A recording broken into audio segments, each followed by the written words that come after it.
Magandang umaga po sa inyong lahat. Amen? Nako, talaga po ay ayaw man natin ipahinto, pero hihinto po ang ating pong campaign. Ano po? At ito na po ang ating pong panghuli, actually. Kung campaign po natin ang ating pag-uusapan at yung lens ng ating pong schedule ng ating campaign. Actually, hindi lang po ito schedule o activities. Ito po ay gawain po natin bilang mga anak ng Diyos. At ngayon pong umagang ito, ang pag-uusapan po natin ay faith is the victory that overcomes the world. Halos po lahat ng ating po mga mensahe, kung babalikan po natin, napakaganda ang binigay na mensahe sa atin ng ating pong Panginoon. Ano po?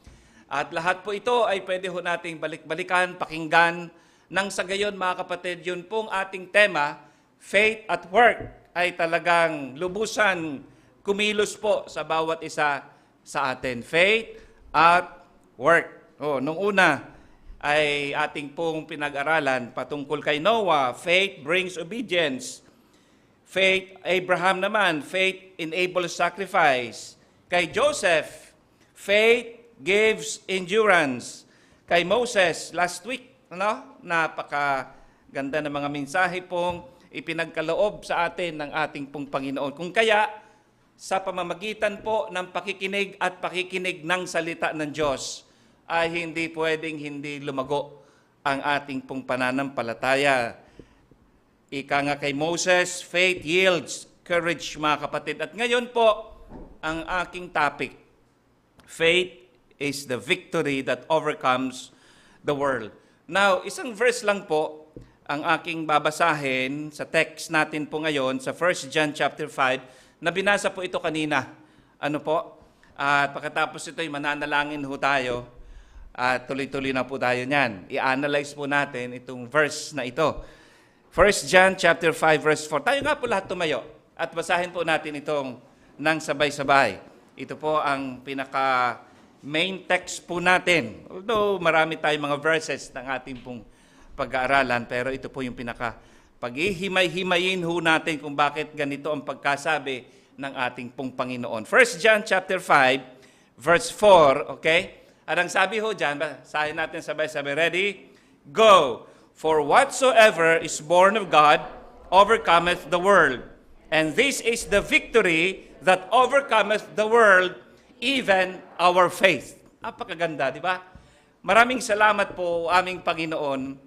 Kayo ang siyang nagbibigay sa amin ng pananampalataya at sa pamagitan ng pagkilos po namin sa pananampalatayang ito ay ito'y lumalago, tumitibay, Panginoon. At lahat kami ay walang pananampalataya, subalit pinagkalooban niyo po nito nang sa gayon, Ama, ay kami ay maging katanggap-tanggap po sa inyo, O Diyos.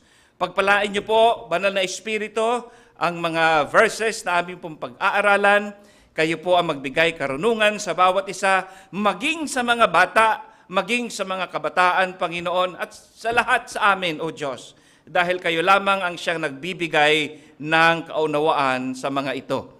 Maraming salamat po. Ito po ang aming dalangin sa pangalan ni Kristo Jesus. Amen. Please take your seat at i-analyze na ho natin yung verse pong yan.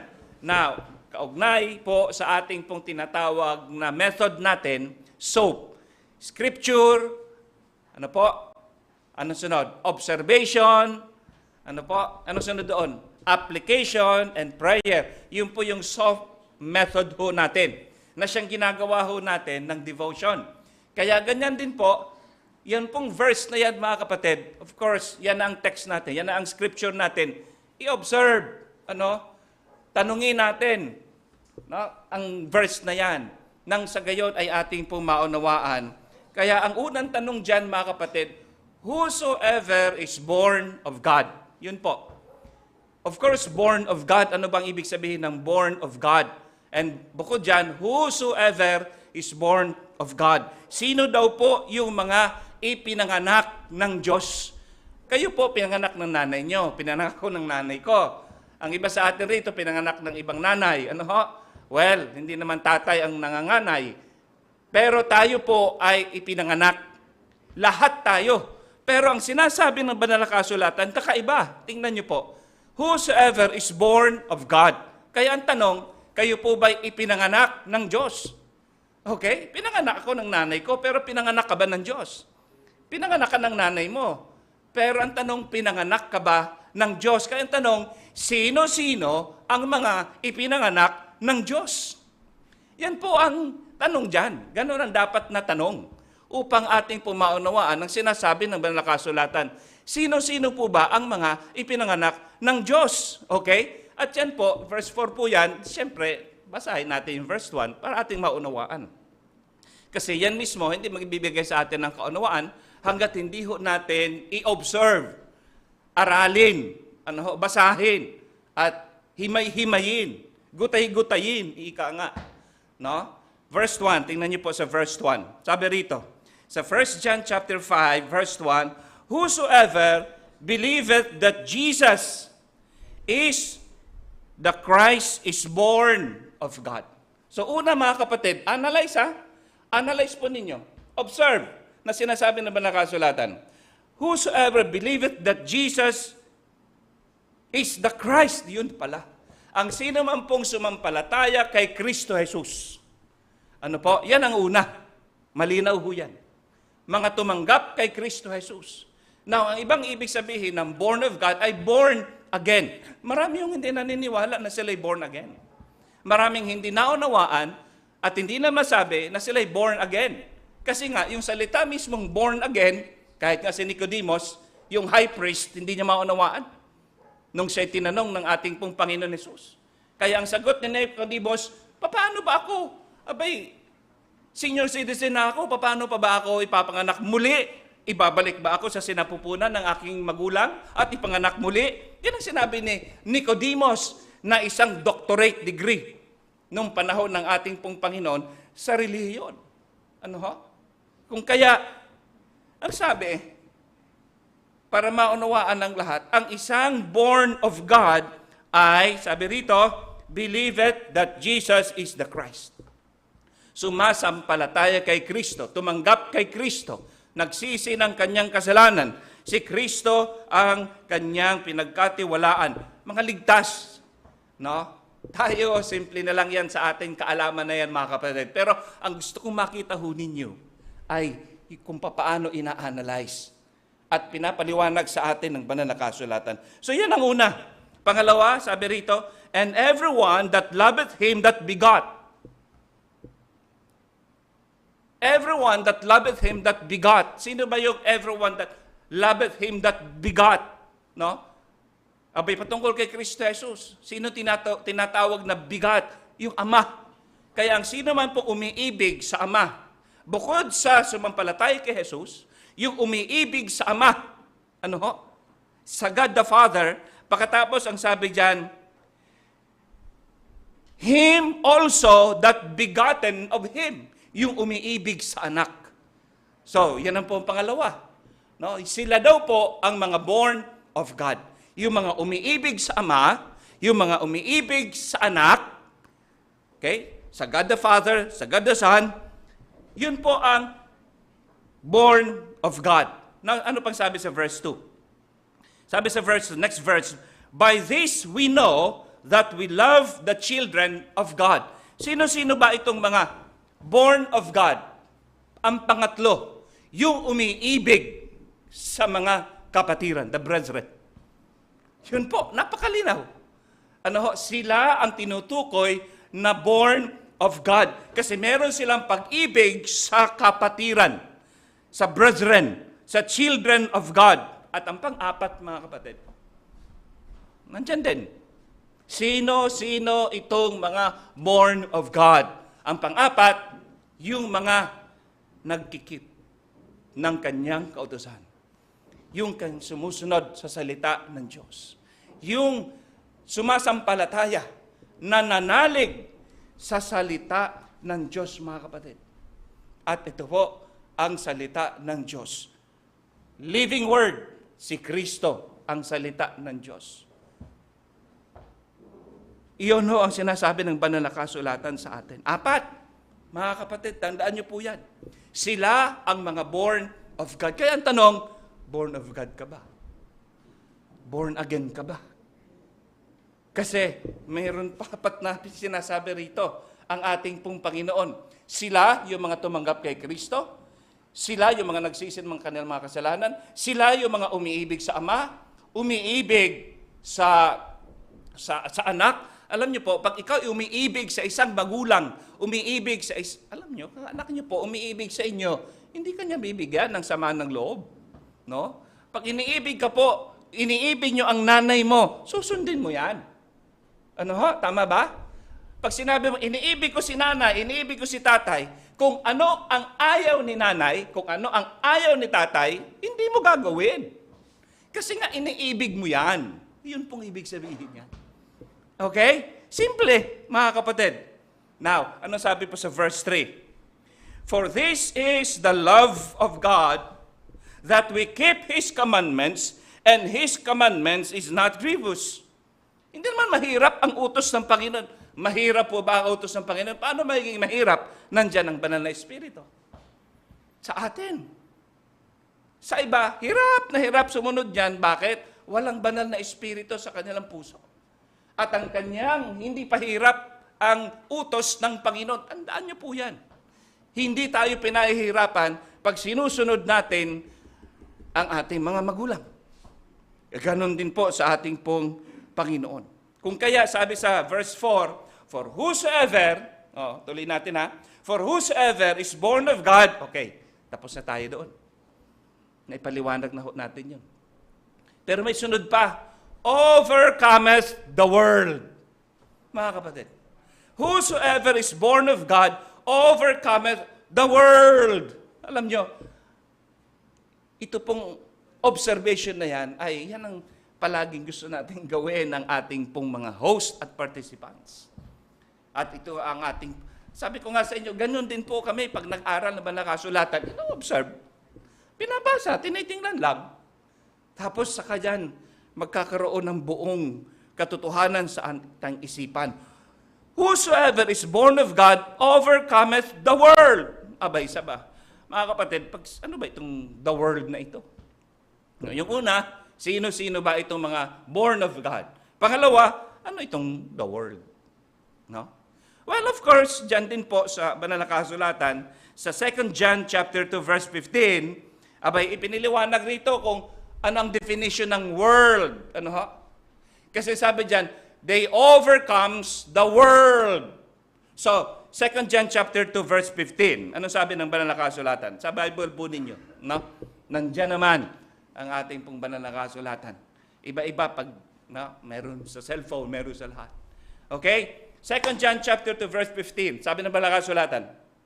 O 1 John chapter 2 verse 15. Ba't matagal? No. Kasi hindi ko ito binigay na verse na ito. Okay, yan.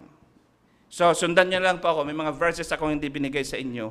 Love not the world, neither the things that are in the world. If any man love the world, the love of the Father is not in him. Grabe yan. Hindi yan, mga kapatid. At hindi lahat nakakaunawa niya. Verse 16, for all that is in the world, the lust of the flesh, the lust of the eyes, and the pride of life, is not of the Father. Ay, grabe. Simple pero may dating. Madaling basahin pero malalim. But is of the world. Yan ang the world. Kaya minsan sinasabi natin, yung sistema ng sanlibutan. Pastor, di ba conflict po yan doon sa John 3:16? Di po ba sa John 3:16 ang sabi, for God so loved the world. The world din. Well, medyo lalim-laliman pa natin ng konti ang ating pag-aaral sa banal na kasulatan. Kasi yung world dito at yung world sa John 3:16, iba ho yun. Okay? Now, saka muna natin yung John 3:16, mga kapatid. Dahil hindi yan ang topic natin.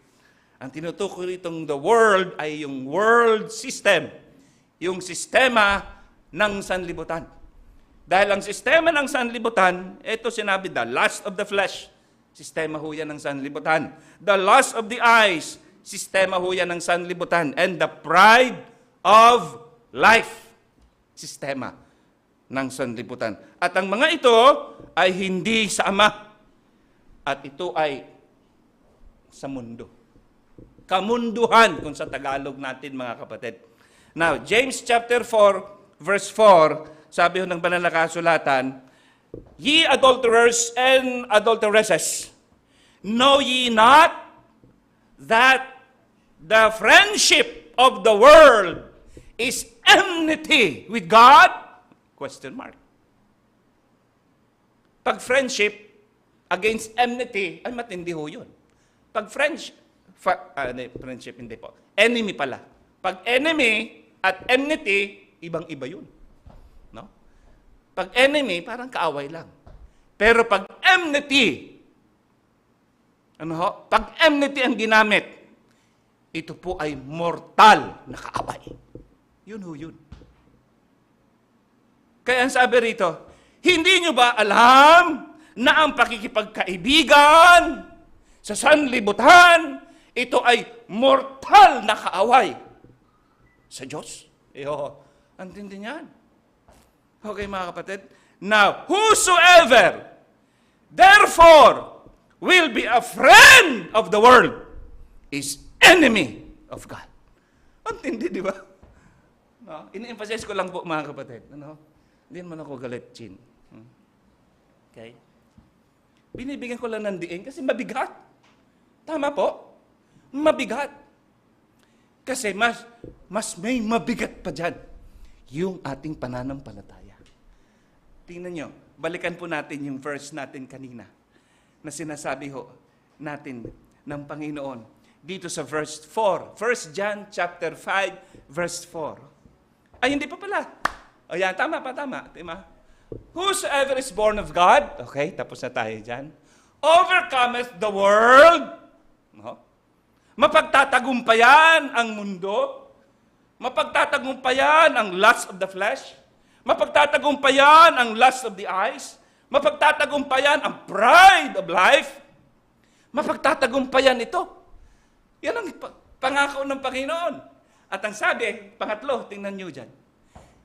And this is the victory. Ito daw po ang katagumpayan. Or ito po ang magdadaig. This is the victory. Kaya yung po pangatlo. Ano yung una? Yung una ay sino-sino yung mga born of God? Pangalawa, ano yung the world? Ang pangatlo po, this is the victory that overcomes the world. Ano daw po yung this is the victory that overcomes the world? Faith! Yun. Kaya sabi ko, wow, kaganda naman ang binigay ng Panginoon sa atin ng topic. Pananampalataya. Itong pananampalatayang meron ako. Itong pananampalatayang meron ka. Itong pananampalatayang ito na binigay sa atin ng ating Panginoon. Itong pananampalatayang ito. This is the victory that overcomes the world. Wow. Mga kapatid. Diba? Kaya habang ginagawa ko itong mensaheng ito, kinakanta ko yung faith is the victory. Faith is the victory. Oh, glorious victory that overcomes the world. Yan pong verse niyang galing yan dyan. Sa verse na yan. Faith is the victory that overcomes the world. Kaya po, alam niyo mga kapatid, pag may victory, may battle. Tama? Walang victory na walang battle. Walang victory na walang enemy or enemies. Pag may victory, may kalaban. Pag may victory, may defeat. Pag may victory, may gera, may labanan. Pag may victory, may sundalo. At lahat ho tayo mga sundalo ni Kristo Jesus. Amen? Lahat. Okay? Baka siguro ngayon sinasabi ng dyablo sa tabi nyo, wala ka naman pananampalataya.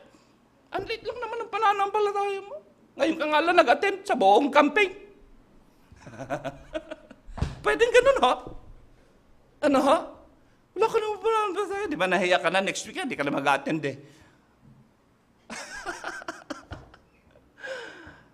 Kasi minamaliit natin ang pananampalatayang nasa sayo. Sabi nga, mustard seed lang yan, mga kapatid. Kung ikaw ay tiyak na born again, tiyak na ikaw ay born of God, save ka. Maliban lang kung ito po ay inyong isasangawalang bahala at hindi mo hawakan ng pangako ng Panginoon.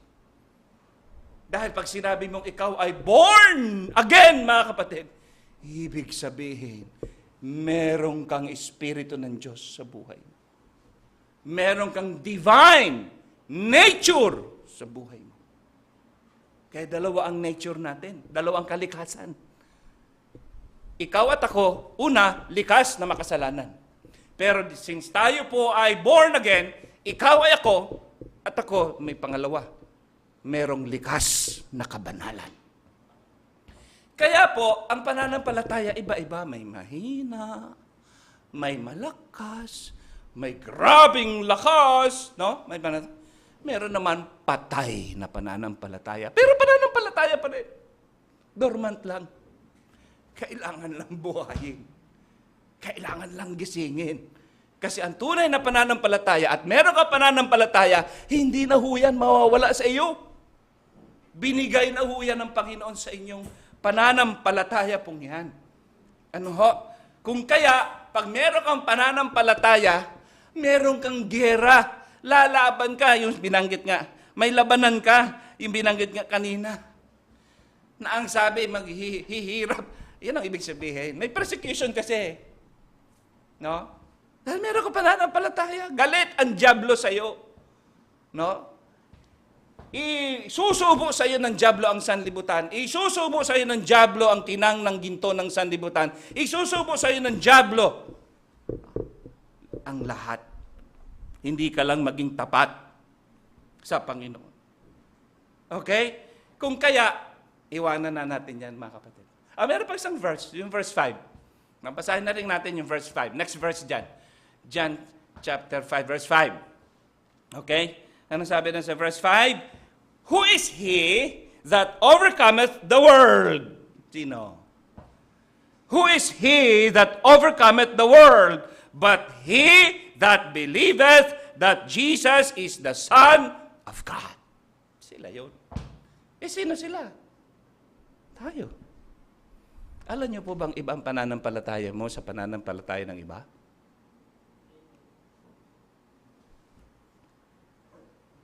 Totoo yun.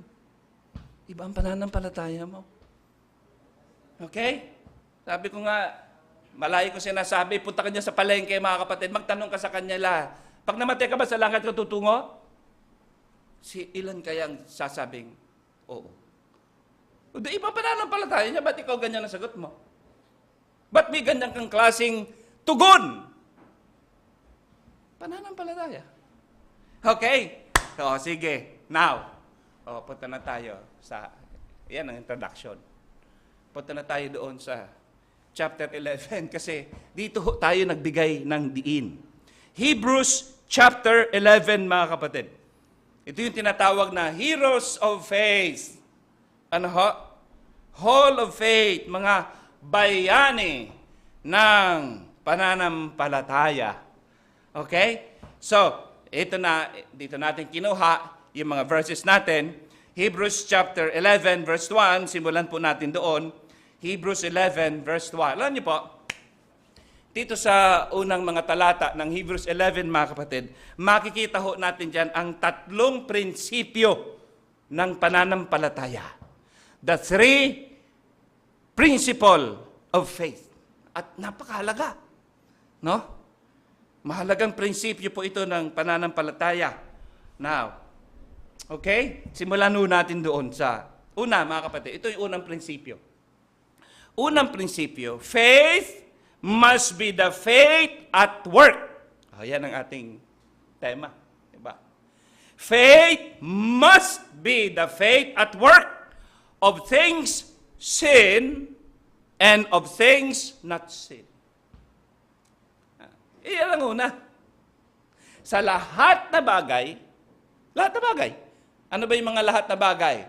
Na nakikita at maging hindi nakikita, kailangan po ang faith at work.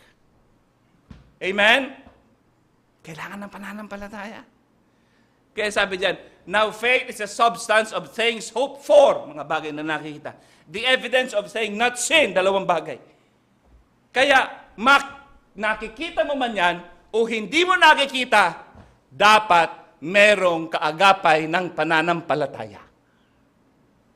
Ano ibig pong sabihin yan, Panginoon? No, katulad ni Noah. Di ba? Katulad ni Noah, mga kapatid. Saan bang verse John? Si Noah. Verse 7. Advance muna tayo. Hebrews chapter 11, verse 7. By faith, being warned, Noah, being warned of God, of things not seen as yet. Yan yun. Kaya, of things not seen as yet, dapat yung faith mag-work sa atin. Okay, natakot na yung mata. Sorry po. Na? Sino yan? Yung anak mo? Magiging singer yan. Okay? Sabi niya, Pastor, mag-invitation ka na po. Convicted na ho sila. Okay lang yan, Herman. And sabi rito by faith, Noah, being warned of God of things not seen as yet. So, si Noah, mga kapatid, okay? Nagkaroon siya ng faith at work. Doon sa bagay na hindi nakikita. Ibang klase yun. Di pa nakikita niya ang ulan, pero sinampalatayanan niya. Hindi niya pa naiintindihan kung anong baha, sinampalatayanan niya. Wala pang nakakagawa ng bangka, barko, anuman. Sinampalatayanan niya, gumawa siya. Okay? Pananampalataya yun. At kahit po sa paggawa natin ng bagay na nakikita, dapat nandoon ang faith at work. Ano ibig sabihin yan? Pagkakanta ka, dapat faith at work. No? Aaral ka, pupunta ka ng school, sasakay ka ng sasakyan, lalakad ka, may kahalubilo ka, pupunta ka ng palengke, mag-a-abroad ka, dapat may faith at work. Yun ang mga bagay-bagay na nakikita. Hindi yung faith at work dito lamang sa church. Ang faith at work, mga kapatid, ay pagkilos ng ating pananampalataya sa lahat na circumstances sa ating buhay. May sakit ka man, wala ka man sakit. May pera ka man, wala ka man pera. May trabaho ka man, wala ka man trabaho. Nawalan ka man ng trabaho, nagkaroon ka ng trabaho, namatayan ka man, o whatever. Nandoon ang pananampalataya. Okay? Yan ang unang prinsipyo. Dapat ang faith at work. Yun. Kasi pag hindi, ano sabi sa James chapter 2 verse 26? Patay. No? Sabi rito, for us the body. Inhalimbawa, yung katawan, kapag walang espiritu, walang kaluluwa, patay. Ganon din daw po ang pananampalataya mo kapag walang, yung pananampalataya ko, kapag walang mga gawa, ito ay patay din. Kaya, buhay. Patay ang pananampalataya. Ito ho sa mga napakagandang mga mensahe, mga devotions ng ating pong napakinggan mula sa ating pong mga kapatiran, mga verses na ating pong nabasa, mga kapatid, ano na ang nangyari sa ating pong mga pananampalataya? Tumibay ba ang ating pananampalataya? Naunawaan niyo po ba na ang pananampalataya niyo, pananampalataya natin lahat ay dapat kumilos. May pagkilos sa ating pananampalataya, faith at work. Hindi tayo naniniwala na ang kaligtasan ay dahil sa gawa. Pero yung pananampalataya, na nagdulot sa atin ng kaligtasan, for by grace are ye saved through faith, dapat may gawa. Mula nang ikay naligtas, mula nang tinanggap mo si Jesus sa puso mo, mula nang binigyan ka ng Panginoon ng pananampalataya, papaano na kumilos ang pananampalataya sa iyo?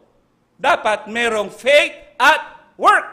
At kung hindi at wala, mga kapatid, at yan ay patay na pananampalataya, yan ang sinasabi na lubog ka sa lust of the flesh. Nakasawsaw ka palagi sa lust of the eyes. Ikaw ay nandoon sa pride of life, the world, which is enmity with God.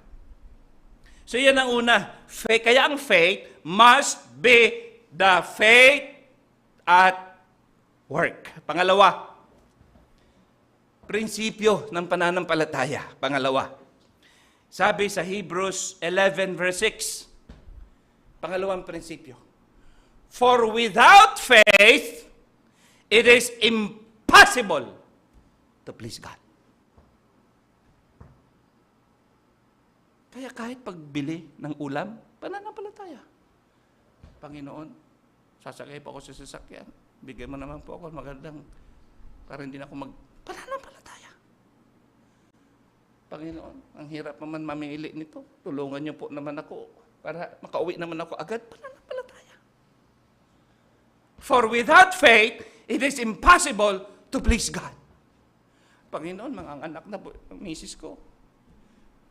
Panginoon, may sakit po ang nanay ko. Pananampalataya.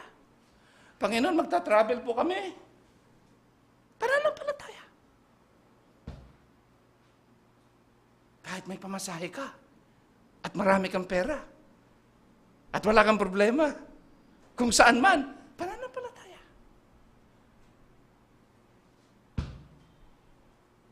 Nag-trending yung lalaki sa Facebook na nagsabing, yung batang-batang lalaki, na nagsabing, going to church is a waste of time. Parang yung sinasabing, I don't believe in God. Going to church is a waste of time. Babalik yan sa kanya. Alam nyo, kahit communist na tao, sa takdang araw ng kanyang kamatayan, tumatawag sa Diyos. Anong sabi ng Biblia? The fool had said in his heart, there is no God. Sino nagsasabing walang Diyos? Hangal! Ulol! Loko-loko! Hindi ka natakot sa Diyos? Na may gawa ng langit at lupa? Na lahat ng mga bagay na nakikita at hindi nakikita natin? Yan ang Diyos natin, mga kapatid. At ang sabi ng Panginoon, kung gugustuhin kong sirain ko ang buhay mo, wala kang magawa. Ako ang Diyos eh. Naunawaan niyo ba? Nabasa niyo ba sa Banal na Kasulatan? Sino ka na nagtatanong sa akin? Sino ka nilalang ka na nagtatanong sa akin na ako naglalang sa'yo? Kung gusto kong sirain ka, may magagawa ka? Yan ang sabi ng Diyos. Sa Romans, nabasa niyo? Sabi ng potter and the clay. The potter and the clay. Alam niyo yung potter? Yung gumagawa ng paso. Yung clay na ginagawang paso. Ang potter ang Panginoon. Clay ka lang. Ako ang potter. You are the clay. At kung yung pat na yon, bungi-bungi, ano magawa mo? Gusto ko yun eh. Ako ang pater, hindi ko ang pater. Clay ka lang. Yan ang ibig sabihin doon. Sa verse na yon. Ano pinagmamayabang natin? Mga kapatid, clay ka lang. Kaya, without faith, it is impossible to please God. Pangalawang, ano yung una? Faith must be faith at work of things not seen and things seen. Pangalawa, without faith, it is impossible to please God. Pangatlo po. Sabi rito, Hebrews 11:39. Sabi diyan, and all these people, having obtained a good report through faith. Pangatlo, prinsipyo. By faith, sino man ho sa atin, a man or a woman, a child, teenager, a youth, a young people, or an adult, by faith can obtain a good report if they make their faith at work. Okay? Yan ang pangatlo.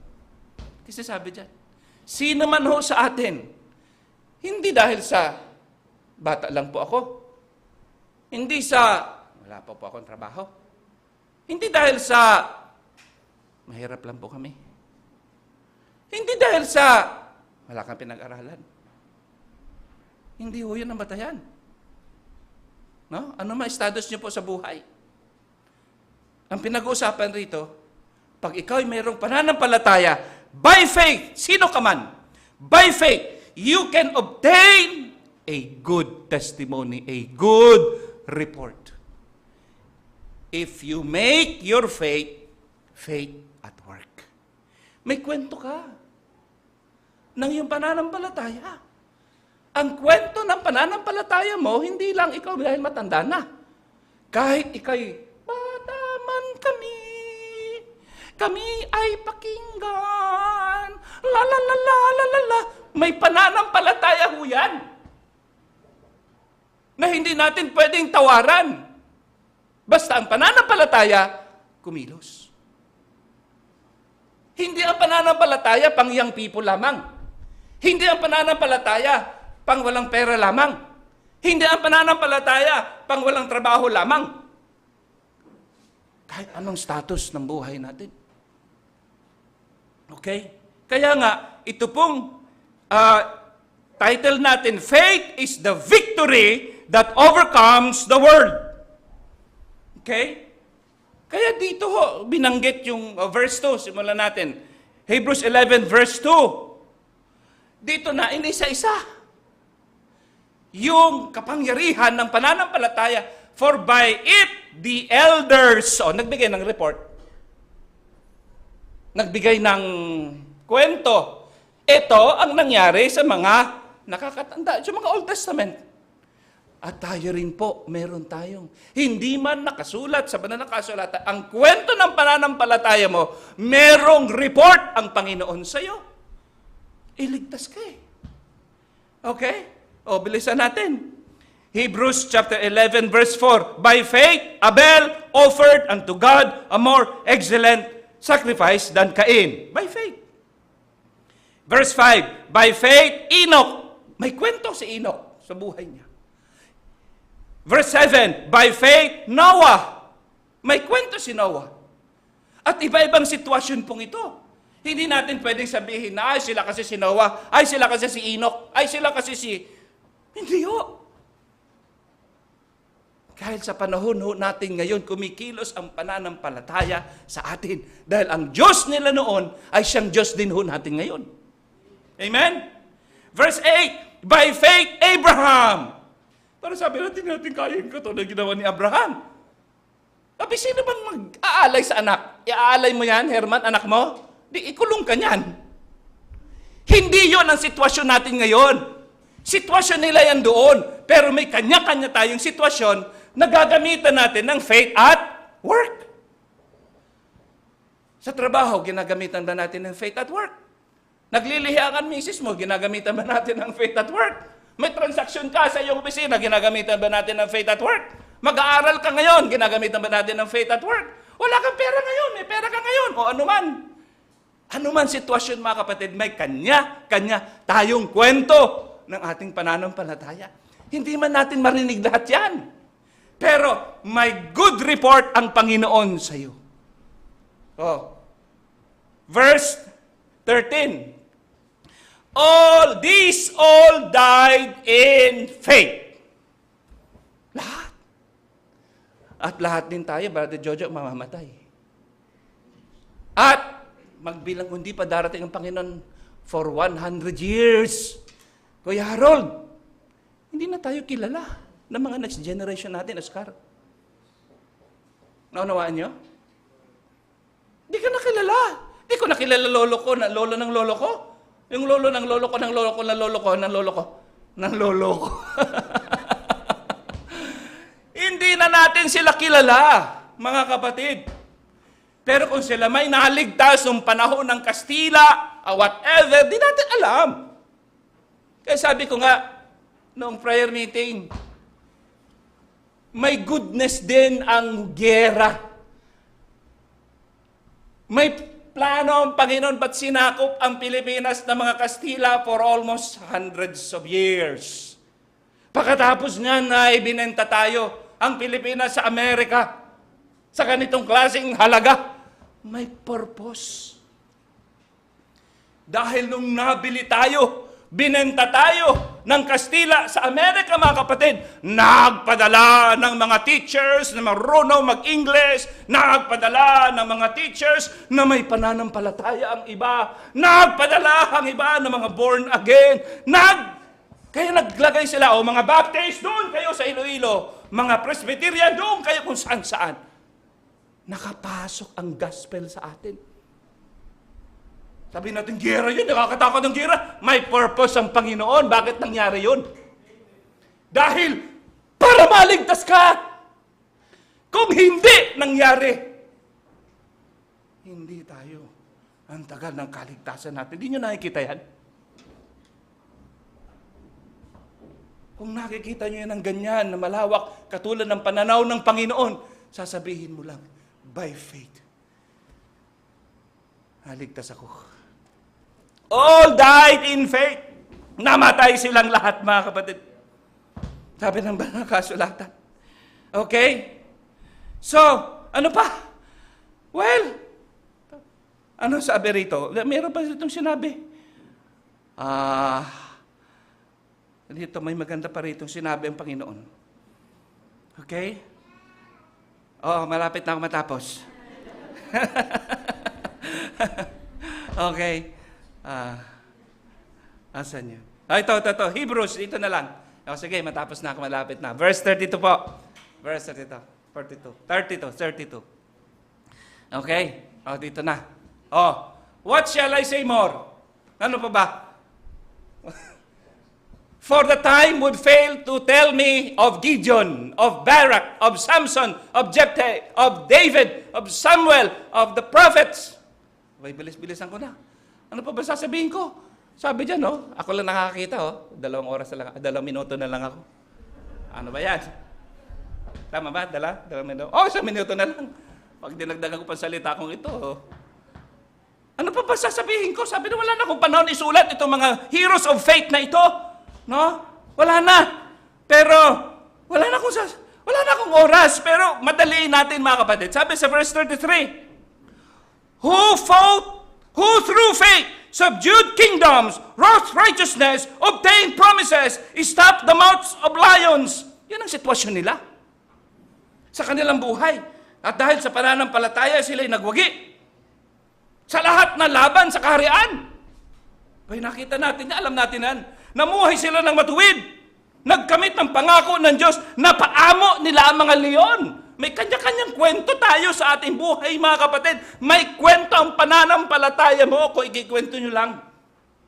Wala lang tayong panahon. Verse 34, quench the violence of fire, escape the edge of the sword, out of weakness were made strong, wax valiant in fight, turn to flight the armies of the aliens. Wow! Mga patotoo ng kanilang pananampalataya at work.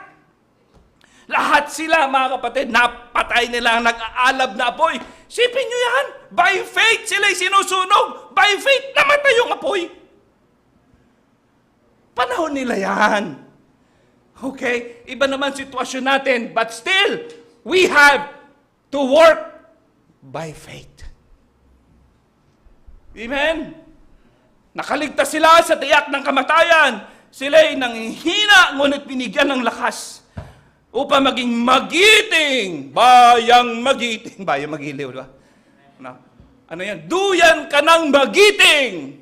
Alam niyo mga kapatid, purihin po ang ating pong mga bayani ng ating pong bansa. Sina Rizal, sina Bonifacio, sina Mabini, at sino-sino pa. Nakita natin ang liwanag ng kalayaan. Okay? Sila yung mga magigiting. Pero hindi sila magiting sa pananampalataya. Kayo ang may kagitingan sa pananampalataya. Kaya nga, heroes of faith. Sila, heroes of... Ano ba? Ano bang magiting? Heroes of courage. Sila yun. Okay? Sabihin natin, nakakaya naman tayo sa mga bayani natin ng ating bansa. Panahon nila yun. Kaya nga sa kanya-kanyang panahon, gamitin natin ang ating pong pananampalataya. Tuloy ko lang pagbasa. Okay? 35. Women receive their dead, raised to life again. Kita nyo yan. Hindi lamang lalaki, pati mga kababait. Umayak na baba. Oh, patay na yung anak ko, patay na yung anak ko. Oh, nililibing na nila yung anak ko. Mamaya, sa uli ho namin, nabuhay eh. Nabuhay? By faith. Tinanggap ulit nila, buhay yung anak ko. Raised to life again. Others were tortured, not accepting deliverance, that they might obtain better resurrection. May cancer ka ngayon? Gumaling ka man sa hindi. That's by faith. Sila nga tinorture, hindi nakalaya Kinulong, hindi nakalaya. Namatay. Dahil sa pananampalataya. Pero sinasabi rito mga kapatid, may kwento ka rin sa buhay mo. Huwag kang ngawa-ngawa, ba't lalayas-layas ka? Ba't ka hindi magpapagamit sa Panginoon? Oh, wala naman kasi kami. Dahil ka magreklamo, may pananampalataya ka. Faith is the victory that overcomes your circumstances. Mga kapatid. Okay? Verse 36. Others had trial of cruel mockings and scourgings, yea, moreover of bonds and imprisonment. Lahat sila dumanas ng pananuya, ng kadena, paghampas, bilango, lahat sila. Verse 37, they were stoned. Meron ba rito they were stoned? Tayo sa atin? They were stoned na sa atin. May nilagari na ba sa atin rito? So, ibig sabihin, wala na ba tayong pananampalataya? Iba ang istorya natin. Iba ang ating sitwasyon. 2022 tayo mga kapatid. They were tempted, slain with sword. They wandered about sheepskin, goatskin, being destitute, afflicted, tormented. Lahat-lahat na nangyari sa kanila ito. Verse 38, they wandered in desert, and in mountains, and in dens, and caves of the earth. Grabe naman. Pahirap sa kanila. No? Pero, mas magaling ba sila sa atin? Iba bang pananampalataya nila sa atin? Pareho. Dapat lang pananampalataya natin mag-faith at work. Verse 39. And all this, sabi dyan, having obtained good report through faith. Ang ganda. Itong mga ito, dahil sa kanilang pananampalataya sa Diyos, nag-iwan sila ng isang kasaysayan hindi makakalimutan kailanman. Tayo, baka yung kasaysayan natin, hindi na maisulat Okay lang. Amen? Sabi dyan, bagamat sila'y pinarangalan sa pamamagitan ng pananampalataya. Linagyan ng ribbon si Abraham. Parangal ko sa iyo, sabi ng Panginoon. Kay Noah, eto ang ribbon ko sa iyo. Eto ang sas mo. Eto ang certificate mo. Abel. Hindi si Kapko, si kapatid ni Cain. Eto naman sa iyo. Eto ang diploma mo. Eto ang medalya mo. Lahat sila pinarangalan ng Diyos sa pamamagitan ng kanilang pananampalataya. Pero tingnan niyo po, Natanggap pa nila yung promise? Hindi.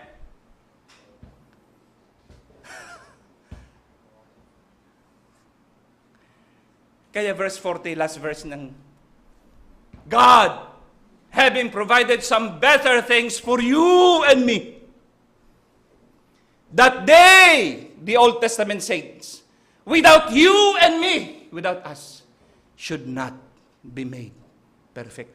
Ang gandang ipaliwanag niya, wala lang akong time.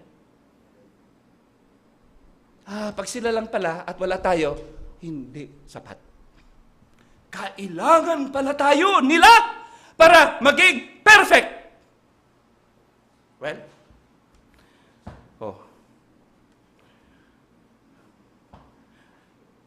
heroes of faith, mga kapatid. Sa atin, sabi ko nga, iba naman tayo ngayon. Sino yung mga heroes of faith natin, mga kapatid? Hindi po ba yung mga nagre-report?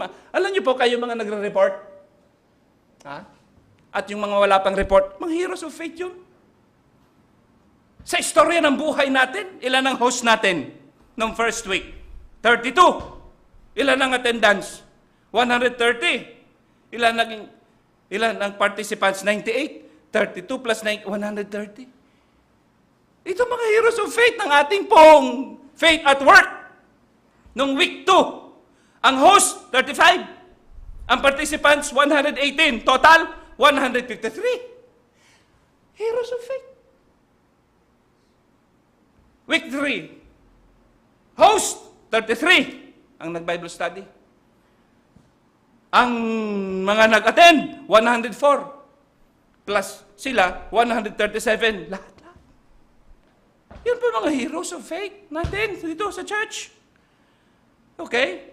Yun ang kwento natin dito sa ating pong simbahan, mga kapatid. Sila yung mga, wala man tayong Rizal, Bonifacio, Mabini, magbigay ng kanilang buhay dahil sila yung mga bayani ng kagitingan, bayani ng katapatan. Pero tayo po ay mga bayani ng pananampalataya. Pananampalatayang dadaig sa sanlibutang ito. Yun po yan. Yung mga CLC ho natin, kayo po ay mga heroes of faith. Pananampalataya yan. Nag-survey na ngayon kung itutuloy ang online o hindi. Kasi face-to-face na ngayon eh. Kaya, mga heroes of faith ng CLC, online man o face-to-face, heroes of faith ho yun. Okay? Heroes of faith na mga men's group, na mga women's group, na mga swipe, na mga wifey. Yan ang mga heroes of faith ng ating pong church. Yung pagpapatuloy po ng simbahan natin na ito, yung mga kasama natin nagbabayad dito sa, di man binabanggit mga pangalan po ninyo. Mga pangalan, parang galit na galit, no? Mga pangalan po. Ibig ko sabihin, mga kapatid, lahat po tayo by faith ay katuwang sa pagpapalago ng simbahang ito, mga kapatid. Heroes of faith ho yan. Okay? Mas lalo na yung mga nag-a-attend ng Thursday prayer meeting. Iba sa inyo, mula pa hanggang ngayon, hindi na nag-a-attend ng prayer meeting. Kaya nga meron tayong online, mga kapatid. Sana nga. Heroes of faith ho yun. May kanya-kanyang kwento ho yan sa atin. Yung heroes of faith ng Bible reading. Yung heroes of faith natin ng Led Seas. Yung heroes of faith ng Pasig members.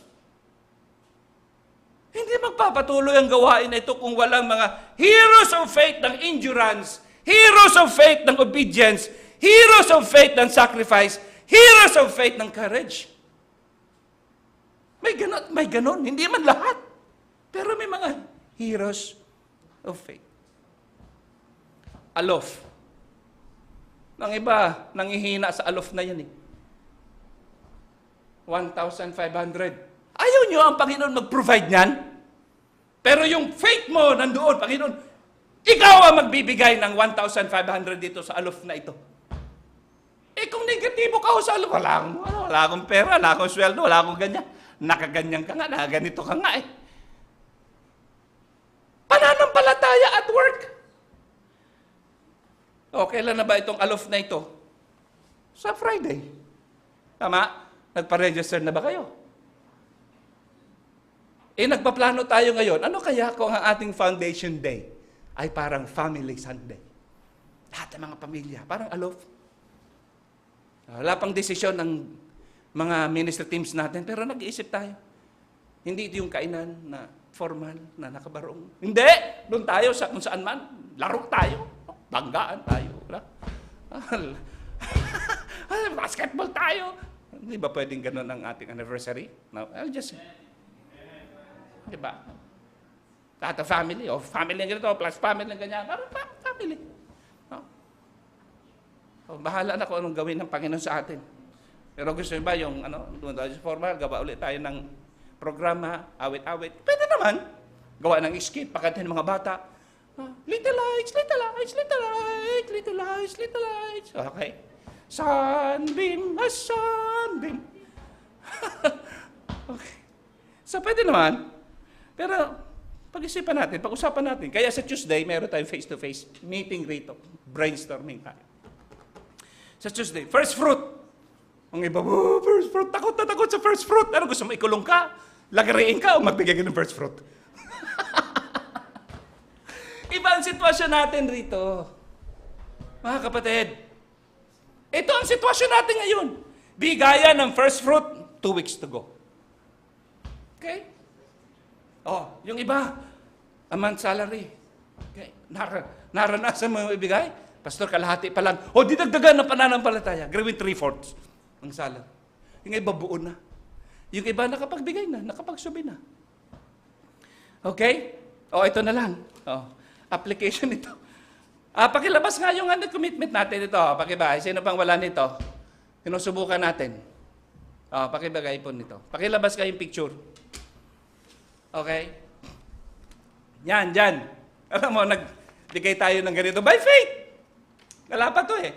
Ang nagkaroon ng participants, yan. Ang adult, 30. Ang YP, 5. Ang youth, 23. Ang children, 2. Mga members ho natin yan. Nag-commit para, yung mga wala ho rito bagyan, Helen, yung mga ballpen. No? Kasi may plano ho tayo, by faith, bumili ng isa pang sasakyan.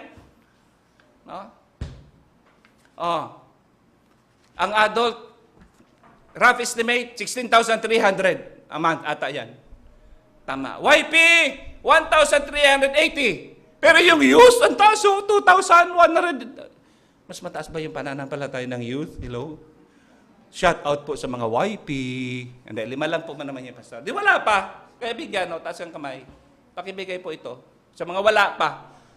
Okay, tapos ihulog ho natin dyan. Children, meron pong 2. 120. Walang problema! Mga kapatid. Okay? Ibigyan, hingian. Tapos, katulad dati. Alam niyo po ba, sino-sino ang mga heroes of faith ng Avanza? Alala niyo yung Avanza na rinigalo niyo sa akin? Circumstances. Nagkaroon ba ng problema yan? Of course. Okay? Meron bang tampuhan sa Avanza? Tao naman tayo. Ano ka ba naman, Hindi naman tayo mga perfecto. Pero may mga heroes of faith. Yan. Hilux. Hindi ko na kailangan sabihin pa. Alam na ng Panginoon. Sino-sino ang mga heroes of faith ng Hilux? Kaya nakaba-Hilux tayo eh. Napandemic pa lang ngayon, panibagong, At yung iba ho, na nagbigay ng Avanza, noon, hanggang ngayon nagbibigay pa eh. Tuloy-tuloy ang iba. Yun ang mga heroes of faith. Well, meron no tayong 20,610. Pag nadagdagan pa ito. Kailangan natin ano pa lang po yan, monthly. Projection lang. Yung pan-down payment, wala pa. Mga 350 to 400 ang down payment ho niyan. Heroes of faith. Naunawaan nyo? Yan ang application natin yan sa ating buhay. Okay? So, kung kayo po wala, lagyan nyo lang dyan. Tapos gupitin nyo, lagyan yung pangalan nyo dyan. Tayo po lahat tumayo. At yan, tsakan nyo magkano bibigyan nyo monthly, temba, weekly. That is... At ang good news ito may nagbibigay na. Amen? May nagbigay na. Kung kailan tayo bibili nito, ang plano natin, itong project natin sa first fruit natin, ito yung ating first fruit, mga kapatid. Okay, ito yung ating first fruit, Thanksgiving. Thanksgiving first fruit. Panalangin ho natin yan. Yung mga tatanong sa akin, mga pastor, Pastor, ba dami yung offering? Na, may tithes, love, faith, mercy, step of faith, sacrificial, first fruit, Thanksgiving, may LEAP, may TB ministry, may CLP, may Project Vehicle, others, may LEAP. Ngayon pala, meron tayong estudyanteng nasa LEAP po ngayon. Faith is the victory that overcomes the world. Sabihin nyo nga, ready, go. Faith is the victory that overcomes the world. Heavenly Father, we thank you for giving us, Lord, this message so that our faith will grow and make our faith at work. Maraming salamat sa mga napakagandang mensahe, Panginoon, na ito. Sa pangalan ni Kristo Jesus. Amen. Amen. Okay? So, ano na? Tutugtog. You may take your seat.